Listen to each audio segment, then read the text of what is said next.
नमस्कार शेतकरी बांधवांनो, रणजित वाघमारे म्हणून शेतकरी आहेत. त्यांच्या शेतात आपण आलो.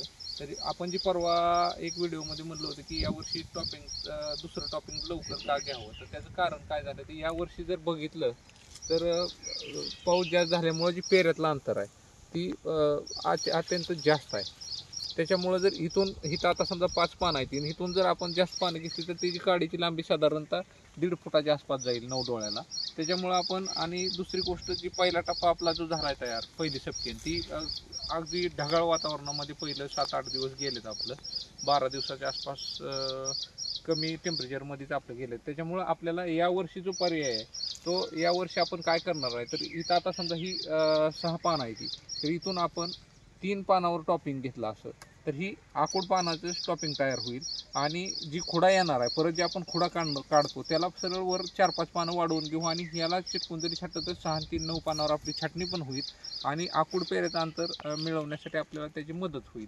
आणि याच्यामध्ये करप्याचं स्पॉट कमी आहे परंतु कंटिन्यू आता ही जी 5-6 दिवस आपल्याला उन्हात सापडणार तर याच्यामध्ये हा दुसरा जी 3 पानाचा जो टॉप आहे तो सशक्त लवकर होईल. कारण टॉपिंग मारल्यामुळं 10 पानं जरी सशक्त झाली तर आपण जर पुढं अजून पावसाने समजा जास्त लागून राहिलं तर आपल्याला पुढं ज्यावेळेस वातावरण स्वच्छ येईल त्यावेळेस आपण जरी पुढं 4-5 पानं वाढवून घेतली तरी आपलं काम चालू शकतं. आणि पेऱ्याचे अंतर काय काड्यांचं यावर्षी आपण जी पेऱ्याचं अंतर जी जास्त पडेल म्हणत होतो ती पडलंय.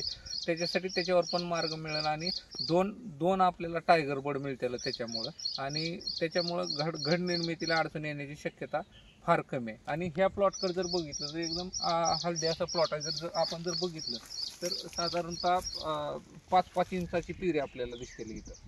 हे बघा, तर याच्यानंतर आपण इथून टॉपिंग घेतलं तर आखून डोळं भेटतात आणि काडी थोडीशी शॉर्ट होईल. आणि ही जी डोळा आहे हा डोळा सशक्त व्हायला मदत होईल. हे टॉपिंग झाल्यामुळं ह्या डोळ्याचं सशक्त वाढतं आणि ह्या पानाची जाडी वाढून लवकरात लवकर आपली बाग मॅच्युरिटीकडे जाईल. आणि 10 पानं जर सशक्त तयार झाली आपली तर घर निर्मितीवर त्याची कुठलीही अडचण येत नाही. त्याच्यानंतर त्याच्या पुढे जाऊन आपलं काम पण वाढणार नाही. कारण आपण जो खुडा परत काढून टाकतो 14 पानानंतर तो खुडा काढण्यापेक्षा आपण त्याला परत पिचिंग करून घेऊ.